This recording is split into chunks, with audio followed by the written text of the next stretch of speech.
అగ్రహారం గృహిణులందరికీ నమస్కారం. మీరందరూ ఈ మాఘమాసంలో వచ్చే పండుగలను శ్యామల నవరాత్రులను చక్కగా జరుపుకుంటున్నారని అనుకుంటున్నాను. మాఘమాసం రాగానే మనం అందరం ఎదురు చూసే రోజు రథసప్తమి. ఎందుకంటే ప్రతి సంవత్సరం మనకి రథసప్తమి రోజు ఏదో ఒక కొత్త నోముకి సంకల్పం చెప్పుకోవడం అలవాటు. అలా మనం సంకల్పం చెప్పుకునే నోములలో ముఖ్యమైనది కైలాస గౌరీ నోము. ఆడవాళ్ళు సౌభాగ్యం కోసం కైలాస గౌరీ నోము చేసుకుంటారు. ఈరోజు ఈ వీడియో ద్వారా కైలాస గౌరీ నోము గురించి కొన్ని వివరాలు మీ అందరికీ తెలిసినవే. కాకపోతే అగ్రహారం వారు ఈ సంవత్సరము కైలాస గౌరీ నోము ఉద్యాపన గురించి ఏర్పాటు చేస్తున్న ఒక ప్రత్యేక ప్రోగ్రాం గురించి కొన్ని వివరాలు మీతో షేర్ చేసుకుంటాను. కైలాస గౌరీ నోముకి సంకల్పము రథసప్తమి రోజు కానీ శివరాత్రి రోజు కానీ సంకల్పం తీసుకుంటారు. సంకల్పం తీసుకున్న తర్వాత ఉద్యాపన కోసం ఒక మంచి ముహూర్తం నిర్ణయించుకుంటారు. ఉద్యాపన ముందు ఏర్పాటు చేసుకోవాల్సిన పూజా సామాగ్రి చాలా ఉంటుంది.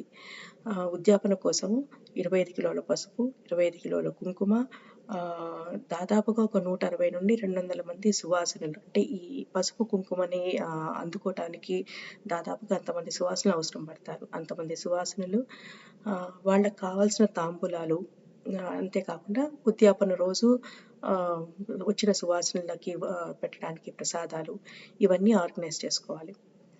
సో ఉద్యాపన రోజు సువాసిని పొద్దున్నే లేచి గౌరీ పూజ చేసుకొని మౌనవ్రతం వహించి దాదాపుగా ఒక 160 నుండి 200 మంది సువాసినులకు ఈ పూజా సామాగ్రినంతా వాయనమిస్తారు. సో ఇదంతా దాదాపుగా ఒక 5-6 గంటల వరకు పడుతుంది. అంటే పొద్దున సంకల్పం చెప్పుకొని మౌనవ్రతం మొదలుపెట్టాక దాదాపుగా ఒక 6 గంటల సేపు కూర్చున్న ప్లేస్ నుంచి లేవకుండా ఈ 25 కిలోల పసుపు, 25 కిలోల కుంకుమ వాయనం ఇచ్చేంత దాకా అట్లాగే ఒకటే చోట కూర్చొని మౌనవ్రతం వహించి తాంబూలాలు ఇచ్చుకోవాలి. సో ఇదంతా ఆర్గనైజ్ చేయడానికి జనరల్గా ఎవరికైనా కానీ మంచి బంధువర్గ బలగం ఉండాలి. యుఎస్లో ఉన్న ఆడవాళ్ళు, ఈ నోము సంకల్పం చెప్పుకున్న వాళ్ళు సాధారణంగా ఇండియా వెళ్ళి ఉద్యాపన తీర్చుకుంటారు. లేదా ఇక్కడ మంచి బంధువర్గం ఉన్న వాళ్ళు, బాగా సపోర్ట్ చేసే వాళ్ళు ఉంటే ఇక్కడ నోము ఉద్యాపన తీర్చుకుంటారు. మన అగ్రహారంలో ఉన్న గృహిణులందరికీ మంచి బంధువర్గం ఎవరండి? మనమే కదా.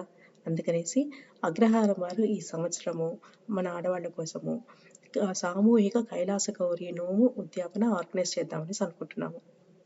దానికోసమే మీరు ఇదివరకు సంకల్పం చెప్పుకొని ఉన్నా పర్వాలేదు, లేదా రేపు రథసప్తమి రేపన్నా సంకల్పం చెప్పుకోవచ్చు, లేదా రాబోయే శివరాత్రి రోజైనా సంకల్పం చెప్పుకోవచ్చు.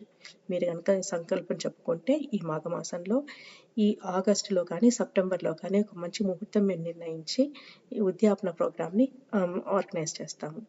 అగ్రహారం తరఫున మేము మీకు కావాల్సిన లాజిస్టిక్ అరేంజ్మెంట్స్ అన్నీ చేస్తాము. అంటే ఇండియా నుంచి తెప్పించాల్సిన పసుపు, కుంకుమ, తాంబూలాలు, అట్లాగే ఇక్కడ మంచి వెన్యూ, పురోహితులు, ప్రసాదాలు, అంటే వచ్చిన సువాసనందరికీ ఆ రోజు పెట్టడానికి ప్రసాదాలు, వాలంటీర్స్ని, మీరు ఇంత పెద్ద నోము నోచుకోవాలంటే చాలామంది వాలంటీర్స్ సపోర్ట్ కావాలి, వాలంటీర్స్. సో ఇవన్నీ మేము ఆర్గనైజ్ చేస్తాము. మీరు చేయాల్సిందల్లా మా సంకల్పం చెప్పుకొని వచ్చి ఆ రోజు ప్రశాంతంగా ఉద్యాపన తీర్చుకోవటమే. సో ఈ మా సామూహిక కైలాస గౌరీ ఉద్యాపనలో పార్టిసిపేట్ చేయాలంటే మీకు కావాల్సిన డీటెయిల్స్ అన్ని నేను ప్రొవైడ్ చేయగలను. దీనికి ఎంత కాస్ట్ అవుతుంది, మేము ఎలా ఆర్గనైజ్ చేస్తున్నాము, మీకు ఏ విధంగా సపోర్ట్ చేస్తాము, ఈ డీటెయిల్స్ అన్నీ నేను మీకు ప్రొవైడ్ చేస్తాను. ఇంకో విషయం ఏంటంటే, ఇది సామూహికంగా ఆర్గనైజ్ చేస్తున్నాం కాబట్టి మీరు ఇండివిజువల్గా చేసుకునే దానికంటే సామూహికంగా చేసుకుంటే మీకు చాలా అడ్వాంటేజెస్ ఉన్నాయి. ఒకటి, మీరు ప్రత్యేకంగా శ్రమ పడక్కర్లేదు, ఈ ఆర్గనైజింగ్ అంతా మేము చూసుకుంటాము. రెండవది, కాస్ట్ పరంగా చూసుకుంటే మేము లార్జ్ క్వాంటిటీస్లో, అంటే నలుగురు 10 మందితో కలిసి చేసుకుంటారు కాబట్టి మనం లార్జ్ క్వాంటిటీస్లో ఆర్గనైజ్ చేస్తాం కాబట్టి ఈ పూజా ద్రవ్యాలన్నీ మనకి మంచి ప్రైస్కి దొరుకుతాయి. అంతేకాకుండా కామన్ ఎక్స్పెన్సెస్, వెన్యూ ఎక్స్పెన్సెస్, పురోహితులు, అట్లాగే వచ్చిన సువాసనలకి పెట్టే ప్రసాదాలు, ఇవన్నీ కూడాను షేర్డ్ ఎక్స్పెన్స్ అవుతాయి. సో మనకి కాస్ట్ అడ్వాంటేజ్ కూడా ఉంటుంది. మీకు సపోర్ట్ చేయడానికి అగ్రహారంలో బోల్డంతమంది వాలంటీర్స్ కూడా ఉన్నారు. కాబట్టి మీరందరూ కూడాను ఈ సామూహిక కైలాస గౌరీ నోము ప్రోగ్రామ్ని యూజ్ చేసుకొని మీ నోము సంకల్పాన్ని, ఉద్యాపనని తీర్చుకోండి. వివరాలకు నన్ను తప్పకుండా కాంటాక్ట్ చేయండి. అంతేకాకుండా రేపు రథసప్తమి రోజు సంకల్పం చెప్పుకోవాలనుకున్నా, లేదా శివరాత్రి రోజు సంకల్పం చెప్పుకోవాలనుకున్నా, ఎలా సంకల్పం చెప్పుకోవాలి, ఈ వివరాలు కూడా నేను ప్రొవైడ్ చేస్తాను. మీరందరూ తప్పకుండా ఈ ప్రోగ్రాంలో పార్టిసిపేట్ చేసి మా ఈ సంకల్పాన్ని జయప్రదం చేస్తారని అనుకుంటున్నాను. నమస్కారం.